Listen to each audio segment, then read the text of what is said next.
Welcome to Camp Rogers TV. I'm Ainsley. And I'm Nico.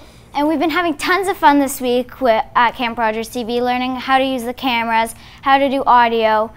Here's a quick look at what we did.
We are here with Ian Quick, the balloon artist. Hi. How's it going, guys? Good, how are you? Good. Well, thank you very much for having me here. It's a lot of fun. So you guys been doing this all week? Yeah. Camp Rogers, that's pretty cool. Guess what I do all week? Balloon artist? Well, amongst other things, I'm actually, I'm a balloon artist, I'm a magician. My company, we do all sorts of cool birthday stuff, birthdaypartymagic.ca, balloons, magic, face painters, bouncy castles, superheroes, giant games, and the whole bit. But today, for now, I'm here about the balloons. Now, what would you guys like me to make? Anything. A snake. Anything. A snake. Actually, it's funny you should say that. A lot of people assume if you just blow one up, it's a snake. But I actually do a very cool snake that uses 4 balloons. And I'm going to show you that right now. It actually even uses a very cool technique that is not often seen. It's a little complicated, takes a bit of practice. Now, when you make these, you can't be afraid of the balloon popping because it's going to happen. But what you got to do first is a series of weird little bubbles. And we're just going to push inside here like this. Got to do this a couple more times. Is that hard? This particular move, it's a little tricky. It takes a lot of practice to be able to push it in straight because you're fighting the air on both sides and it wants to wobble around. But the reason we do this is, check this out. This is the coolest balloon move you will ever see. Oh, God. Sort of scared you. But this part here makes... It's really cool now. I know, right? This makes the rattle for the rattlesnake. Oh, all right, really now, now, could you hang on to this for a moment? So it's a rattlesnake. Thank you very much. It is a rattlesnake, yes. I don't do regular snakes. No, we go fancy. We do the rattlesnakes. All right, so we're just going to blow it up. This will be the snake's main body part. So, again, I don't want to just do the straight balloon for the snake. Yeah. Kind of dull. So we're going to add some details here. We're going to give it... Guess what part this is? An eye. Oh? Two eyes. That's right, 2 eyes. Twist them together. Get that little mouth bit going. Oh, that looks so cute. Give it a bit of shape. We're going to put on the rattle. So I'll take this part on. And we're just going to tie it right on like this. So how long have you been doing balloon art? It's a good question. I've been doing balloons for about a dozen years now, I guess. I've been doing magic for about 22, but then I decided to expand my repertoire a little bit, so I started playing with balloons too. And this is the result. I do all sorts of fancy high-end balloons. You know, puppy dogs are cute, but everybody does puppy dogs. I want to do something a little different sometimes. What's your favorite thing to make? Like, why do you like it so much? To be honest, my favorite thing to make is always something I haven't made yet. Yeah. Just because I enjoy the challenge, the creativity of doing something new and different. However, there are always a few crowd favorites. When I do fairs and festivals or birthday parties, little monkeys are always quite popular. Little ladybugs. Assorted superheroes are kind of fun as well. Yeah, sometimes I can't mention names for copyright purposes. But anyways, here is your little rattlesnake. There you. Would you guys like to learn how to make a balloon animal? All right, sure. Yeah. We got time for this? I'm going to teach you guys how to make the basics. We're going to start with the puppy dog, okay? All right. I've taken a liberty of pre-inflating a few of these. Which color would you like? Red.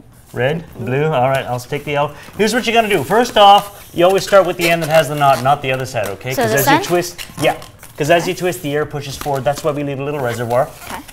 And if you just twist and let go, it's not gonna hold, okay? You need a lot, exactly. You need some contact points. The friction is what holds it there. So what you're gonna do is you're gonna twist it a bit, kind of hold it there with your pinky, and twist again. Yeah, doing pretty good. Now fold it over at the second twist. Now you see this line here? Yeah. Grab both of them together and turn it. Don't worry, that happens. It's an occupational hazard. Let me just prep another one for you here. I got it. You did. Good on you. Didn't pop yet. Here you go. And that makes your little doggy head and your little doggy ears. We're just going to let Ainsley catch up here a little bit. Yeah, give it a nice little twist. Now fold it the second. Grab them both together. Good job. Yeah, you can't be afraid of it popping. It's gonna happen, okay? It's inevitable. So you got your doggy head and ears. Now do the same thing. You're gonna make the neck and then the front paws.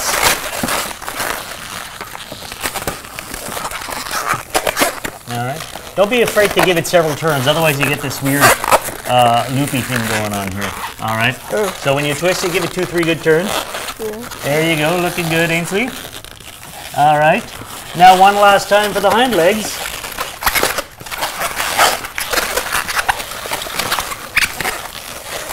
And you've got yourself a cute little balloon dog.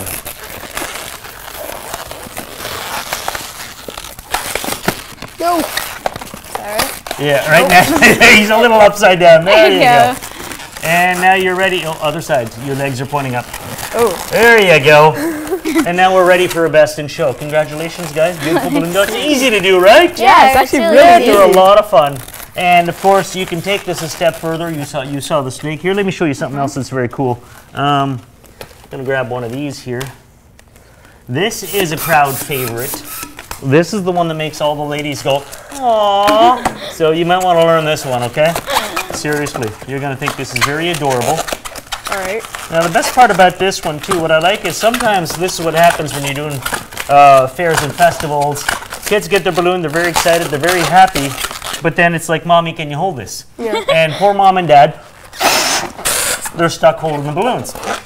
So I have a few designs that can also be worn as bracelets. So this is actually kind of neat. I think you see where this is going, right? Yeah. Ladybug, maybe because of the dots. Oh, okay. That's right. It is a ladybug, or it will be anyways. Now, Ainsley, what's your favorite color? Pink. Pink. All right. Classic girl color. That's all right. No, it happens all the time. Little girls, it's always pink or purple. So what we're going to do is we're going to give it pink antennas. Okay. That way, because all bugs have antennas. Yeah. There we go. Grab a little bit of pink here. And actually, this is kind of fun too. Once you cut this off, here's another cool balloon move. That's cool. It's just like sucking on a straw. Yeah. There you go. And you wrap that around. Add some pupils. And this one, my dear, is usually a crowd favorite. Just to get your wrist. And voila. That's so cool. That's cool. Thank you very much. So yeah, you can do countless things really with balloons. Once you get to that level, I treat them more like Lego blocks than actual balloons. You break off what you need, add some more, and you can build pretty much anything. Wow. So thanks for coming in. We'll actually see you later in the show, and Yes, you're you going to will. be showing us a bit of magic tricks. Magic. All right, you guys excited for the magic? Yeah. All right, well, I look forward to I've got a couple great tricks planned for you. So now let's check out what they do in cartooning camp. Hi, I'm Daniel, and today we're talking about the cartooning camp with Emily. Hi, Emily. So my first question for you is, what is the cartooning camp? What do you do? So for the cartooning camp, we have 4 days of lessons, and it's all in a theme. So this week's theme is Under the Sea. And so each day we're doing something a little bit different with that. So yesterday we did expressions of different fish, and it's all cartoon based, so it's very silly. It's not supposed to be all that realistic. And then every day we do something a little bit different, and then at the end of the week we combine everything that we've learned on a really big piece of paper, and the kids color that, and that's kind of their big masterpiece at the end. Do you have to have a specific skill level, or is it for really anyone who likes to draw? It's for anybody that likes to draw. I would say if you do like drawing, then it's a good camp for you. We do everything step by step. So as you can see on the board, I go through the lesson, I draw it, ask them to do it, and then walk around and make sure that they're following along. And then at the end, they can get a little bit creative with it. Do you use any special tools for your drawings and cartooning? All we use is pencils and erasers, and then markers to color. Because we're making so many pictures, it's a lot easier to just use markers and pencils and erasers and really simple things, so that the kids can finish them quicker. I'm Daniel, reporting for Camp Rogers TV. Hi, I'm Ainsley, and I'm here with Natasha, Olivia, and Ozzy Osman from Culinary Camp at Dovercourt. Hi, guys. Hello. So, I heard we're making Mediterranean salad. That's correct. So, let's get started. Excellent. So I have my lovely assistants here who are going to help peel the potatoes. Part of our salad is a roasted vegetable salad, something that the kids at home can help parents make pretty quickly. So while they're peeling the potatoes, I'll go through some of the ingredients. We've got some baby eggplant, which we will cut up and roast with the potatoes. Does it have to be baby eggplant? It doesn't have to be baby eggplant. I just found them at the local market and thought they were cute, so I decided to bring them out. So I kept with the theme and went with baby pearl onions as well. And these just simply get cut and peeled and thrown into the mix as well for roasting.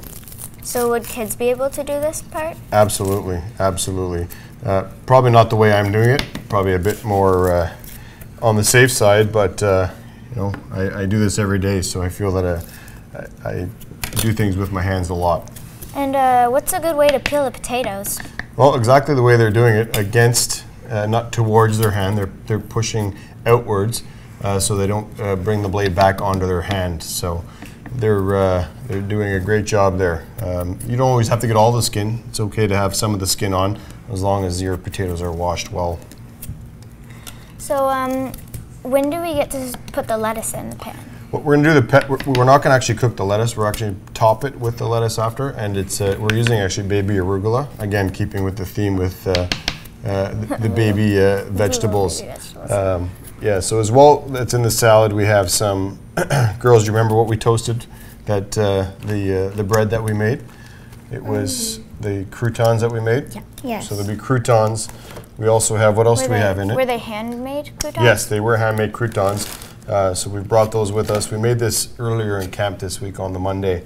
Also, we have some flat leaf parsley that we will add while roasting, just to give some flavor. And a bit of lime juice.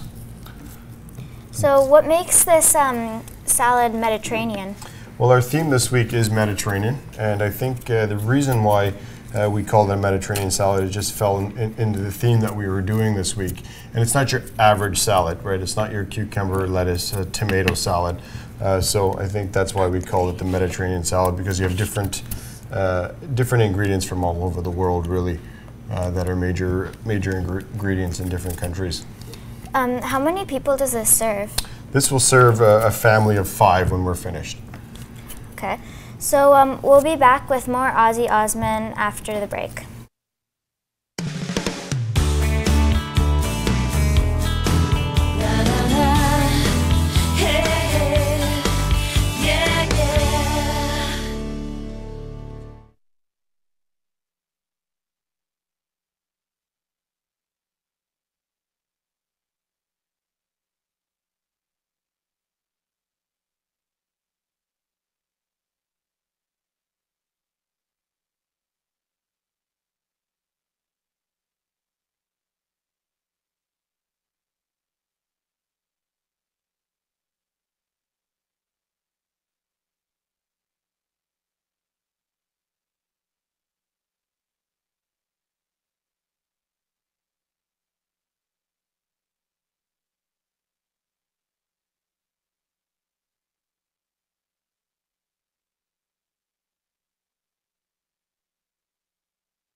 I'm Jenna. I chose this camp because I was curious on how a movie or TV show was made behind the scenes, and it looked like fun, and my brother was doing it also.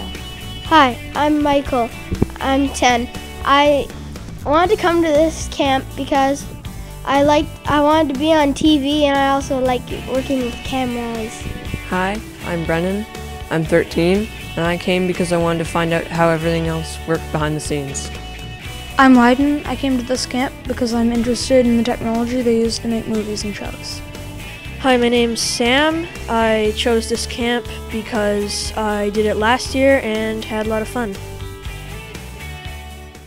And welcome back to Camp Rogers TV. We're here with Darren Boyd from Reptiles Rainforest. So Darren, tell us a bit about your job. Well, my company's been in business for 18 years, and it's basically an educational-based breeding company. So I travel around to, schools, birthday parties, summer camps, and that kind of thing, and do educational shows. And I also breed reptiles too for pets. So, you guys want to see some? All right, of course. Sure. All right, that's why I'm here, right? Okay, so this guy here is one that I actually don't breed because it would not be legal in Ontario to do so. This guy's from Ontario. But he is one that I bring around to all kinds of shows so people can get close to him and get a look at Ontario's largest type of snake. So Sabre is a black rat snake. You guys can pet him if you want. Which way do you want us to It pet it? really doesn't matter as long as you're matter? gentle with them. Okay. That's the main thing about snakes. They don't really like their tails or their faces being touched, but if you're real gentle and you touch them like that. So what does he eat? Well, he's a rat snake, so Eats rats? he eats rats, yeah. He also eats birds and squirrels, mice, chipmunks, and most small mammals. He also eats eggs, if you can believe that. Wow. Yeah, pretty cool. What type of eggs? Bird eggs of any sort, really. As long as he can fit them in his mouth. He can eat something 5 times the size of his head, no problem. So that's pretty cool. But he's not dangerous, doesn't pose any threat to people. He has teeth, he can bite if he wants, but just like any animal, he's only going to bite if he feels like he's in danger or something. So is he like in any specific part of Ontario, or just like all around everywhere? Kind of. Actually, he's very restricted in his range. Really closest to here is around the Perth Cottage areas and that, and around Kingston. But it's a threatened species. There are not very many of them out there to begin with, so they're not easy to find. One way you can tell it's a black rat snake is, you see how he climbs like that? Yeah. The only one around here that climbs in the trees, so it's really comfortable doing that. So, yeah, That's cool. Yeah, pretty cool. You want to see something else? Sure. Let's put Sabre back here. Actually, since we're looking at Ontario stuff, I have a neat one. Since you're probably wondering why I have these yummy bugs here. This is just an American toad, so that's the kind of toad we have right around here in our own backyards. And wonderful little creature because they eat so many bugs. They can eat like about 1,000 pest bugs in a single night, and I'm going to demonstrate that. It's called a superworm, which is basically a larval stage of a beetle. Would turn into a beetle eventually, but no such luck for these guys. So where does he live in Ontario? All over. These are the ones, it's called an American toad, but it's the one you'd find right in your backyard. And it's free pest control, so you have to love toads. Whoa, never seen that before. Yeah, it's fast. If you blink, you miss it. Yeah. How long does its tongue get up to? It's a good question. Let's find out. These, again, I have enough. You guys want to try one? No, thanks. It's for the salad, right? Okay, here we go. Wow. Yeah, pretty cool. And you see the eyes blinking? Frogs and toads, whenever they swallow their food, they actually have to blink like that. So. Is it like when we sneeze we have to close our eyes? Yeah. It's just they have to? They have to, only for them it's not sneezing, it's how they eat, so pretty cool. Let's see, so that's an amphibian, not a reptile. What's a reptile with no teeth? You guys know? No. No idea? All right, I'll show you one. Would I like to find out? Yeah, you are about to find out. One thing I want to do though is get our Sabre here back on me, and let's check this out. Reptile with no teeth would be a turtle, or in this case is a tortoise. This one's from Central America. It's called a red-footed tortoise. Her name is Turbo. And Turbo, obviously not from around here. Yeah. She's actually a rescue animal, and she's about 8 years old, and really that's a baby. She's going to get to be 60 years or more. How big do they grow then? About 4 times this size. Oh my God. Yeah, and you should put your hand out and just hold on to her. You can each have a turn. Well, and you feel can- how heavy she is. Oh yeah. Really solid. Yeah, and she's pretty strong, so if she struggles, don't worry. She will kind of give up a little bit of a fuss there. But It's pretty yeah, heavy. you can just So set her down. imagine you like being like around reptiles and amphibians. It's the best job in the world for me. I'm sure a lot of people might think it's a nightmare job, but it's perfect. I love these guys. I love all animals. Yeah. I'm phobic of spiders, mind you, but I still think they're cool. Yeah. Yeah, so I love all animals. The thing about reptiles is that from a really early age, I noticed that people were afraid of them, and I didn't really know why. And I figure they don't have a voice. They're misunderstood a lot. So my job is to sort of provide a voice for them and let people understand them a little better. Where do you find the food for them? Hey, there's a good question. These guys, the bugs, I actually raise them, so I do breed them. The mice and rats and stuff, I get them from, believe it or not, mouse farms or rat farms, and they come shipped in frozen. So a lot of times when people have a snake or they want to get a pet snake, for example, they think they have to feed it live food. A lot of these guys are just as happy eating dead food, so it makes life a little bit easier. Where are you going, Turbo? And Turbo can boot along pretty quickly. She lives in my backyard in the summer. And do you keep a lot of animals in your backyard? Just her, and my cat goes out to visit her, and I have a bunch of toads back there, but they're free-range toads. They're not mine. They keep the bugs down. She's a herbivore, so she doesn't eat any of the bugs or the toads, but she does eat all the weeds and stuff, so she keeps things pretty clean back there. Does she eat any fruit? She does. Only about 15–20% of her diet is fruit, though. She loves it, but I don't like to give her too much. But the reason I gave her the name Turbo is when I go out with a treat, like cherries or something she really likes, or a banana, she actually comes running towards me as fast as she can. And that's where she got the name. Is it fast? Well, for a tortoise, she's fast. But do you guys know the difference between a tortoise and a turtle? What is it? Actually, a tortoise is a land turtle. You see the feet are sort of like elephant's feet, and so she can't swim. And then turtles, they're like... a little more like webbed. the water. Yeah. Yeah. Where are you going? She's really trying to get off the edge. I think she smells a salad. Yeah, and actually she would like that. She would eat the salad. So, all right. Oh, I'm gonna put Turbo back before she gets too excited. Are you ever worried that the snake will choke someone if it's around your neck? No, not at all. This one is a constrictor, so it does squeeze. Yeah. But it doesn't squeeze... fatally, like it doesn't... Well, yeah, it's not strong enough to constrict a person, and besides, they only squeeze for prey, and we're not on the menu, right? So only if it's small enough. If he gets upset or scared or spooked, he'll bite. Yeah. So that's the bigger issue than squeezing. Although it does get kind of weird. Have you ever scared him? Actually, no. He's one that I hatched, I don't know, about thinking 12 years ago or something, maybe more. He's never bit anybody in his life. He's never been spooked. However, I do have to be careful around feeding time, though, because they get real excited and they can very easily mistake your hand for what they're going after. So that's why we use things like this. What's the biggest reptile that you have? That I currently have is a Burmese python, and he's a young guy, but he's around 8 feet now almost in length. Yeah, but he's heavy.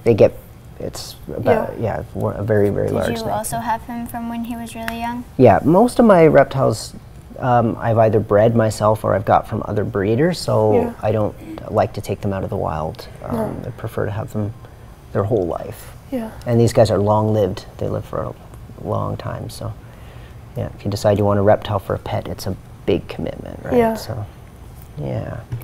Yeah, do we have time for another one? We actually don't, I'm sorry. We have to go see a performance from band camp.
I'm Warren, and today I want to find out more about the cheerleading camp.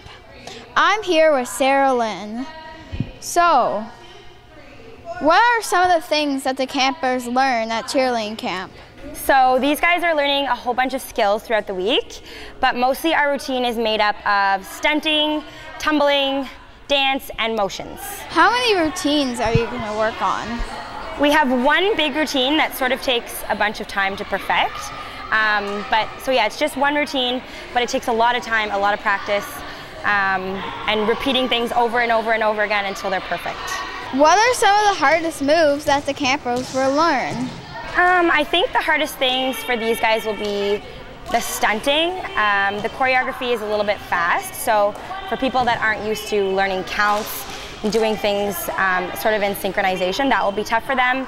And gymnastics, the tumbling aspect, will be a little bit difficult for them as well. Are the campers beginners or are they more experienced with gymnastics? It's a little bit of both. I have a lot of campers who've never done gymnastics, have never done cheerleading. Some of them I actually coach at my competitive company, which is Black Widow. So some of them have come from there. Some of them, like I said, have had no experience, so they're just starting this week and they're really just trying it out. Some of them have a little bit of gymnastics experience and are just looking to learn a little bit more. Thank you very much, Sarah Lynn. For Camp Rogers TV, I'm Lauren Anderson. We love you, Rogers TV!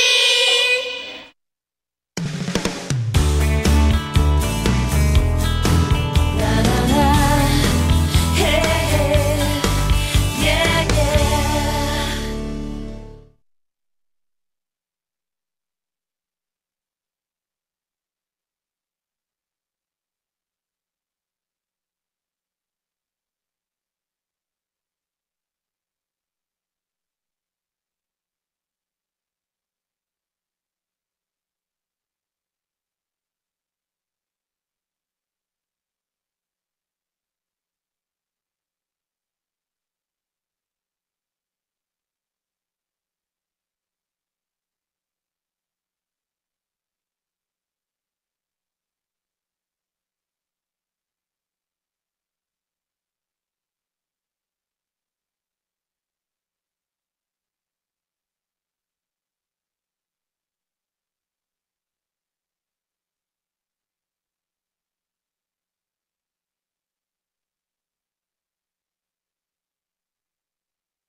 Hello, I'm Nico. I came to this camp to have all the experiences of show making and learning all of the technologies behind it.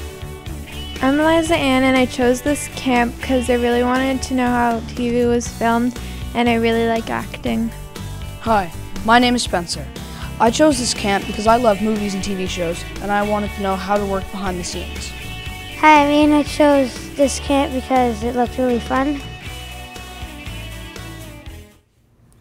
Welcome back to Camp Rogers TV. We're back with Ian Quick. This time he's going to show us a bit about magic. Yeah. Do you guys want to see a trick now, or do you have any questions first? How about a couple questions first? Sure. So, what inspired you to be a magician? That's a pretty good question. See, I grew up in the 70s. And back then there was a great magician on TV by the name of Doug Hennings, and he was Canadian too, and he was probably the greatest magician of the era. And I saw him do the coolest thing on TV, and from that moment on I wanted to be a magician. Problem is, the internet didn't exist back then. There were no magic shops in Ottawa, so I didn't actually get into it till about my 20s. I was just a curious guy. I want to learn a few tricks, and the rest is history. And now I am a professional magician. It's what I do for a living. So at what age did you start? I started at 20. I was curious when I was about 7, but I started about 20, so I've been doing magic for almost 22 years now. Do the math, I'm old. And yeah, so we do adult shows, but I specialize now in birthday parties. So like I said, we do the balloons and I do the magic. And let me show you a cool little magic trick right now, okay? Typically magicians do card tricks all the time. I don't like to do typical tricks. In fact, even my decks, this is what I call a junk deck. I like to recycle all the cards. I throw them in here. Case in point, look, see, there's 2 queens of spades right here, okay? So what I'm going to have you do is, whenever a card is picked, it's actually going to be signed in case there's a duplicate. Who wants to help me out here? I will. All right, Nico, pick a card, any card, not that one. No, I'm teasing, anyone you want, Nico. That one there. All right, now, Nico, a lot of people think magicians cheat, that we use marked cards. You've heard of marked cards before, right? Yeah. Nico, I want you to notice there are no marks anywhere on the back of this card that could possibly reveal to me what it is. Thank you for laughing. That was a bad joke, Nico. We have the Jack of Hearts here. There might be another one in this deck. So, Nico, I'm going to ask you, especially it's a face card, so it might be a little hard to see. Write your name really big on this card, okay? Make sure the camera can read that. So if you make the letters extra thick, that'll be cool. Yeah, fatten those up here. There we go. That's the big N. That's the big I. Good thing Nico is a short name. Yeah. You know, if it was Bartholomew, that would be kind of hard. All right. Good. So hopefully we can kind of see this. Zoom in on this. Yay! Anyways, Nico, this is your card, right? This is your garbled little card. Now, typically most magicians, of course, when they start the card trick, what are they going to do? They're going to cut the card somewhere inside the deck. Then they're going to give it a quick shuffle. And then what do? They always do the same old thing, right? They'll do a fancy move. They'll whip out a card. They'll say, was this your card? Blah, blah, blah. I've seen that before. You've seen that before, right? Today I'm going to do something different, Nico. Check this out. Do you know what that was? No. It was something different. I told you. Watch, I'll do it again. Do you know what that was? Something different. Actually, no. When you do it twice, it's become common. Yeah. But I'm just messing with you. Nico, do you remember what your card was? The Jack of Hearts. The Jack of Hearts. Good memory. With the big Nico in case there's a duplicate. So, Nico, it's kind of hard for the camera to see, but you just tell me when you see your Jack of Hearts, okay? All right. Anytime now, Nico. And no, that's the Jack of Diamonds. Sorry. Anytime now, Nico. Anytime now, Nico. It isn't there. You lost your card already, Nico. That's Well, a bad it's a junk start. pile, so it is I don't junk feel pile, bad. so it I don't doesn't feel really bad. matter. That's okay. I'll tell you what, Nico, we're just going to put that down, and we're going to move on to the next trick here. Yeah. Nico, I haven't touched this box yet, have I? No. No. Nico, let me just take the rubber band off here. Nico, do me a favor. Take off the lid. And what do you see inside? A card. There's a little folded up card right inside the box. And Nico, if we just pop that little folded card from inside the box, I want you to unfold this and show everybody. Nico, was that your card? Yeah. And that's how it's done, buddy. Wow. Wow, thank you very much. So yeah, that's the kind of level of magic I do. Like I said, I've been doing magic for 22 years, so you know we take it up to a few professional notches. A lot of fun, a lot of entertainment, and pretty much anybody can enjoy these shows. You hang on to that. Someday it'll be worth absolutely nothing. So, where would beginner magicians go? That's a good question. There are a few places here and there. I know some of the city camps, including I think Dovercourt on occasion, has the magic camps. That's a great way to start. Personally, I found the best way was with books. There are tons of great magic books out there. And the best part about the book is they kind of force you to learn the technique but develop the routine on your own. I know there's a lot of videos on YouTube now that'll teach you magic, but what winds up happening is people just copy what they see, so they do the exact same routine rather than develop their own magical style. So I think books are great for that. Magic camps, when you can find them, they're great for that too, because the instructor will help you develop your own style. So it's a lot of fun. So what did you like so much about magic enough to become a magician? That's a very good question. Truth be told, I got into it for the wrong reasons originally. I was a bit of a smarty pants, right? And it was like, hey, I know something you don't know. But then I quickly discovered people didn't enjoy that. But I also discovered I really enjoyed seeing people get a sense of wonder. Now, you guys are still young, so you probably occasionally still see the world and go, wow, that's so cool. Yeah. People, when they get a little older, sometimes they tend to lose that. Yeah. And so doing magic all of a sudden makes people forget all their troubles, all their worries, and for one moment, they just become a kid again, and they see what just happened, and they're like, ah. And that sense of wonder, that little feeling, it's absolutely wonderful to see their faces do that, because for a moment, you make them believe magic is actually real, and it's just, it's a wonderful feeling. Yeah, I used to be a lawyer, believe it or not. I would sit in an office all day doing miserable work, and now I do this, and I just make people smile instead. So it's a great job. So you have some ropes there? I know you want to see this trick too, don't you? All right, well actually, I didn't know if I'd have time for this, but let me show you. Before coming to the studio, I stopped at the rope store to buy some rope, because that's where you buy rope, right? Yeah, all they had left, they weren't a very good store. They had a short rope, they had a long rope, and they had a medium-sized rope. Now, the problem is I needed 3 ropes of the same length. Do these look like the same length to you? No. Of course not. So I said to the salesman, I said, listen, buddy. His name tag said, buddy. I said, buddy, I need 3 pieces of the same length. And he goes, these are the same length. And I didn't believe him, but he says, watch. And he brings the tips back up to a handle just like this. And he says to me, I want you to notice something strange about these tips. What color are the tips? Green. Green. Now, green is the color of camouflage. Think about it. The military uses it. They hide in the tree. Green hides stuff. And the green actually hides the true length of these ropes. And you'll notice we actually have 3 ropes of about the same size. 1, 2, and 3 ropes. I know, I didn't understand how this worked either. So I said, buddy, how did you do this? And he goes, very simple. Just grab the tips, bring them right back up in your hand like this. And that whole story about the green, I'm just messing, because if you have a little blow on it, and you shake them out, you'll see that once again, we have a short piece, we have a long piece, and we have a medium piece. Now the problem is I still can't figure out how this works. I was hoping one of you guys could tell me. No. I don't know. That's okay. That's it's magic. It is indeed magic. And yeah, magic is everywhere.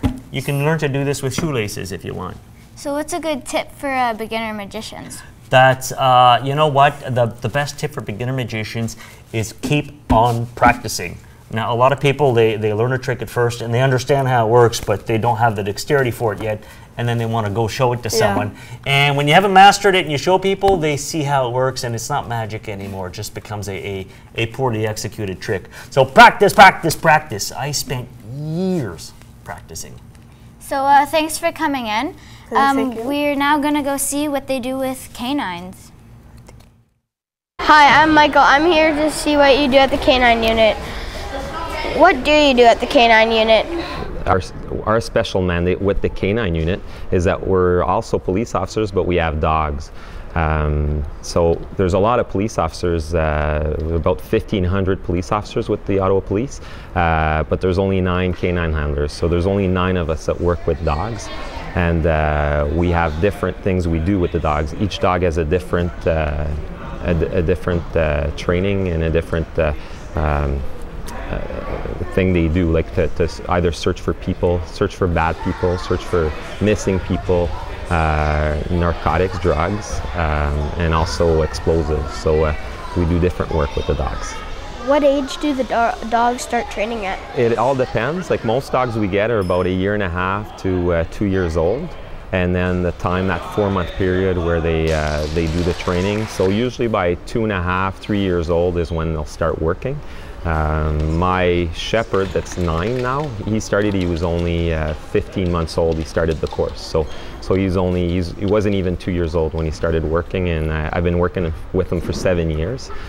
He's about to retire now at that age. What do you do with the dogs when they're retired? We usually keep them because we develop a relationship with the dog. We bond with them, as I said, and these dogs follow us everywhere. They come, they live at home, so we kind of develop a bond with the dog, and we don't want to let the dog go. Could you train my dog? He's a Springer Spaniel. Yeah, we can. Every dog's got a genetic, so like they have every dog's got limits on what we can train them for, and every dog's different too. So I might not be able to train your dog to do the work that my dog does, but I might be able to train him to to sit or do different things, little tricks. We don't teach our dogs to do little tricks and be show dogs. Our main focus with our dogs is to be efficient in the work. Thank you. I'm Michael from Camp RogersTV. And I'm back with Ozzy Osman, Olivia, and Natasha, and we're finishing up our Mediterranean salad. So could you remind us again what's in this salad? Girls, you want me or you guys want to? We cheated a little bit. We're gonna write it down a little bit here. So go ahead. What was in our salad? Well, there's roasted potatoes, roasted pearl onions, and eggplant, and yeah. Well, there's homemade croutons, and there's fennel. What about the dressing? For the dressing, we use olive oil and white balsamic vinegar, salt and pepper. So how long does this take to make? It takes about 45 minutes to actually roast off our vegetables. So while they're roasting, we can go ahead and make the dressing. But we have everything roasted already because we had it prepared earlier today so we'd be ready for TV. So these are our roasted vegetables that we roasted off this morning. It's delicious. Yeah, for sure.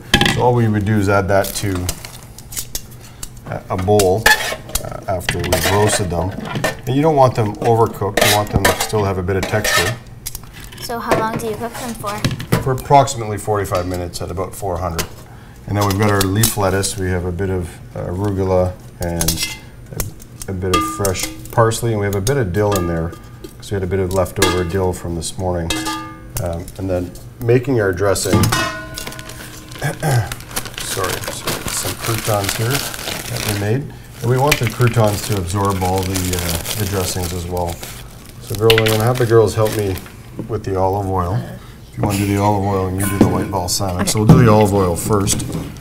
And just slowly pour some into there, not too fast. Is there a specific reason why you put olive oil first?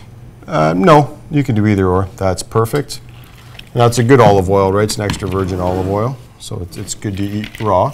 And then now some white balsamic. Perfect. And if you guys want to shake a bit of salt and pepper in there.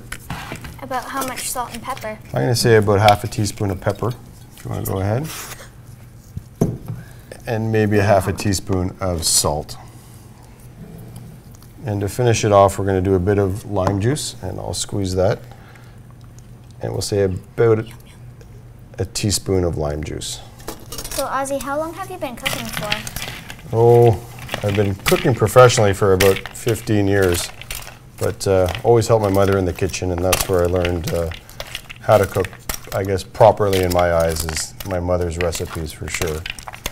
And I think that's it. I think that's our finished product. So we'll slide this out of the way and I can have you sample it. Okay.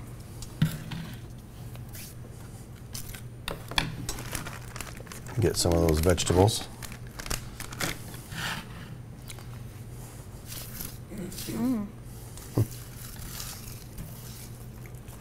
I love how the sauce is like included in all the vegetables. Excellent, excellent. It's delicious. It's a good way to get your vegetables into your kids as well, differently from just roasting them off and changing the flavor profile from eating them raw. Is this one of your favorite recipes to cook? It's one of them, for sure. It's an easy fix at home. It's quick and easy, and like I said, it gets the kids involved. So we'll be back to Camp Rogers TV after this.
Hi, my name's Lauren. I'm 12, and I came to this camp because I love acting and using cameras, and I want to be on TV.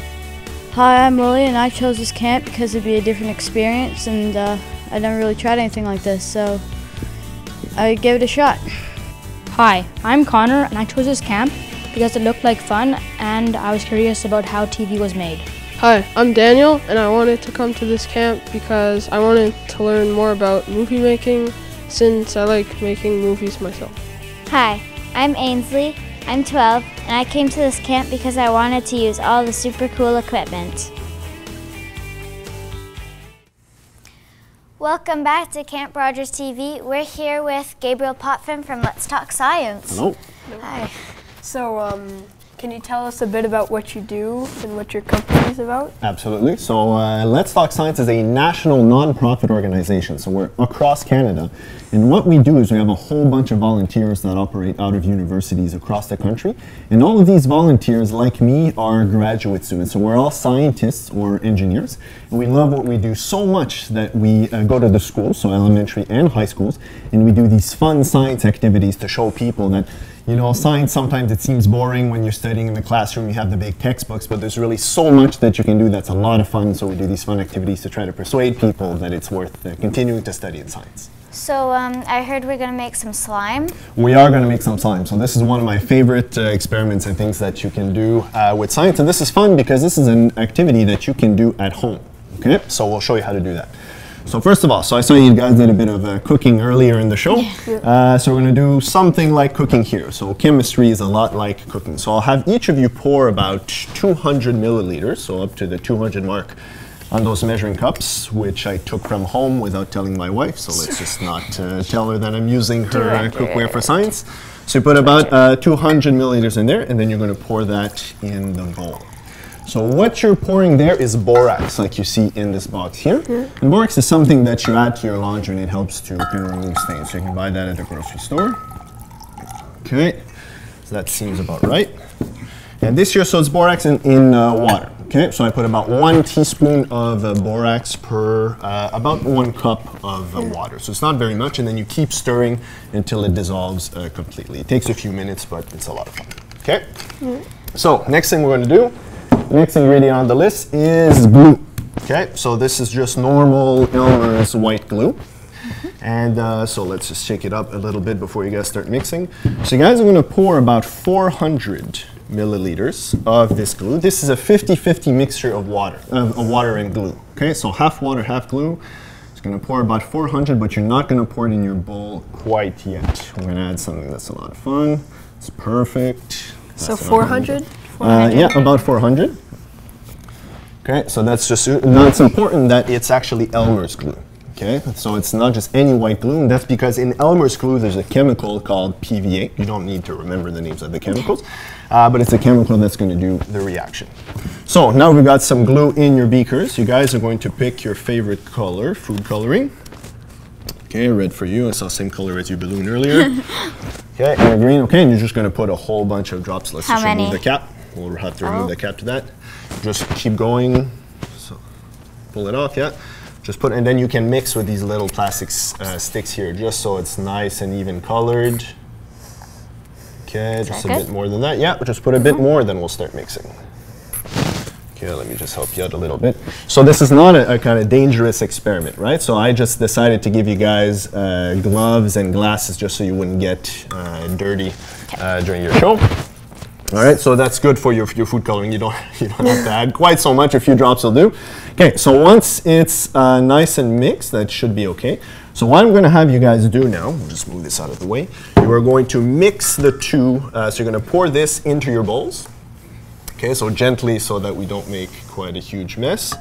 Okay, and you're going to see something happens. Okay, so keep pouring. You can pour the entire thing. Then we're going to do something fun and messy. We're going to mix it with our hands. Okay. So science is always more fun when there's a big mess involved. So you're just going to start mixing it up with your hands. So move these out of the way so that we can see. Whoa. So what's actually going on? You'll see it's starting to get slimy, right? Yeah. So what you actually did, it's called a polymer. Have you heard the word polymer before? So Maybe. polymer, it's like rubber, for example, or the tires on the wheels of the car that your family has. So what happens is everything in the world around us is made of these tiny, tiny things called atoms. And when you put atoms together, they make molecules. Now, molecules in the liquid that we're kind of swimming around there, they behave like a liquid, right? But now what happens with this chemical reaction between the PVA that I told you was in the glue and the borax, they form what's called a polymer. So they attach to each other to form these super long chains of molecules, and they form what you see here. So you have very nice slime there. So that's a polymer. So polymer is just those long, long chains, and the longer the chains are, the more it starts behaving like a solid. So it went from a liquid to solid. So I kind of pull it up there just to show, look at this nice slime here, okay?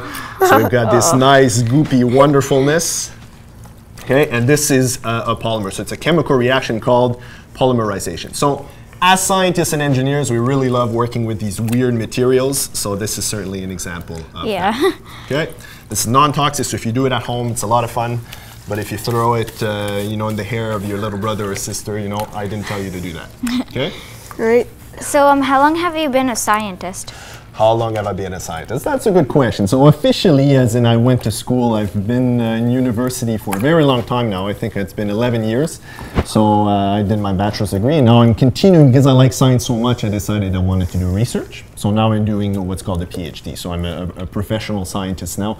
I get paid for that. But I was a scientist way back when I was a kid, and my mother likes telling the story that one day she saw me smashing eggs on the table, and she asked me why I was smashing eggs on the table, and I said, well, I wanted to see if there were chicks in there. And there weren't any in the first one, so I kept trying like a good scientist to see if there were chicks in any of the eggs. And from there, I continued to do science and to do some fun stuff like you see today. So do you have another science experiment? I do have another science experiment that we can do. So we're going to put this slime aside for now. You guys can play with it a bit later. So this is a fun science experiment, and I'm also going to do a magic trick. I saw that Ian did one earlier, okay, did a couple of them. We're also going to do a magic trick. So right here I just have a bottle of water, okay, that I got, it's regular water that I got from home. I'm going to pour some in the middle cup here, okay? And these, by the way, these are just styrofoam cups, like coffee cups, right, that you would have at home. Okay, so you saw me put the water in the middle cup. So what I'm going to do now, I'm going to start shifting them around. Make sure you keep your eye on the cup with the water. We'll see if you guys can keep track, okay? So 1, 2, 3. I'm actually not very good at this game here, so this should be pretty easy. I'll just mix them up. It's a good thing I'm a scientist and not trying to make a living in the subway trying to con people out of their money. So where is the water? Here. Right there? Right there. Are you 100% sure that the water's there? I know it's a magic trick. It's a magic trick. Okay, but you think you're 99% sure the water's there. Okay, so what we're going to do, I'm going to take the 2 cups where the water is not. Okay? So if you are 100% sure, can I pour this on top of your head? Yes? Yeah. You're not so sure? Okay, 1, 2, 3. All right, well done. Okay, so now can I do the same thing with this cup? So you got a 50-50 shot now. Yes. Yes? Very good. Okay, so now the water should be here. So can I pour this on top of your head? Well, no. 1, 2, 3. Okay, so nothing came out of it. So maybe I fooled you, maybe with the hole at the bottom of the cup. So what I'm going to do, I'm going to put a bit of water in here so everyone can see there's no hole at the bottom, and yet nothing comes out. Okay? So this is a magic trick, but now it's not really magic. It's actually science, right? So I actually fooled you guys. I put the water in before I showed you they were regular cups. I actually put something at the bottom of the cup before we did the trick. Which was this little powder called polyacrylate. This is the same powder that you find in diapers. So if you have a baby brother or baby sister at home, it's to absorb all the liquid. This is a powder that can absorb up to 20 times its volume in water. And then it forms this nice gel here, so it stayed stuck at the bottom of the cup. And that's why we can do these cool magic tricks where it looks like it disappeared. So thanks for coming in. That concludes our show. We've had tons of fun. So thanks for watching, and bye.